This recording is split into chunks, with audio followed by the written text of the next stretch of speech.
On est capable de voir aussi les données.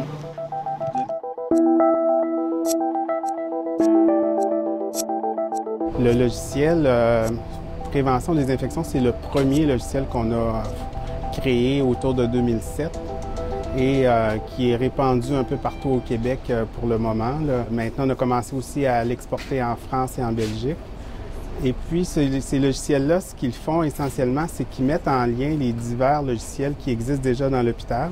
Par exemple, des logiciels du laboratoire de microbiologie, des logiciels des données d'admission, départ, transfert, donc où est située la clientèle dans l'hôpital. Et puis, on est capable aussi de voir les isolements. Puis ces logiciels-là, donc, sont capables d'émettre des alertes aux équipes d'infirmières en prévention des infections pour leur expliquer que tel patient, par exemple, on a trouvé du Clostridium difficile et puis qu'il faudrait l'isoler.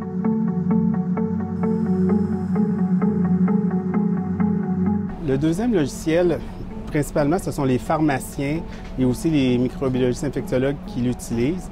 Ce qu'on fait, c'est que, encore une fois, on est en lien avec la pharmacie et le laboratoire de microbiologie. Par exemple, on est capable de dire que tel patient reçoit tel antibiotique et puis que le laboratoire a émis un résultat pour dire que la souche, par exemple, de E. coli dans l'urine du patient est résistante au cipro et que le patient reçoit du cipro. Alors donc, on est capable d'émettre une alerte pour dire « attention, il y a un mismatch » ou encore faire le contraire.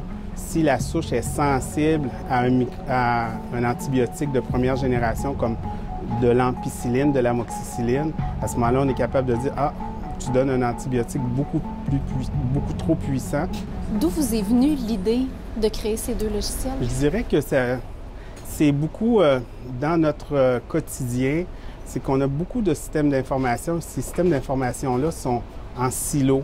Alors donc, ça a été de les mettre ensemble, de combiner l'information dans un seul et même logiciel et de mettre de l'intelligence artificielle là-dedans. Donc, c'est vraiment pour augmenter la productivité, pour réduire les délais d'intervention et pour améliorer, je dirais, là, la qualité là, des soins là, dans les hôpitaux. Qu'est-ce que ça vient changer dans l'hôpital, ce logiciel? Ça facilite beaucoup la gestion de la surveillance des infections parce que là, ce sont des processus informatisés, donc beaucoup moins de risques d'erreur. Les ordinateurs ne dorment jamais, c'est tout le temps actif. Et puis, c'est beaucoup plus précoce de savoir, par exemple, qu'un patient a du Clostridium difficile dans une unité de soins. Et puis, donc, il y a une alerte informatique. Alors, c'est beaucoup plus efficace. Et puis, donc, on peut mettre les isolements beaucoup plus précocement et aussi, ça peut réduire éventuellement la transmission là, dans les hôpitaux de microbes là, multirésistants.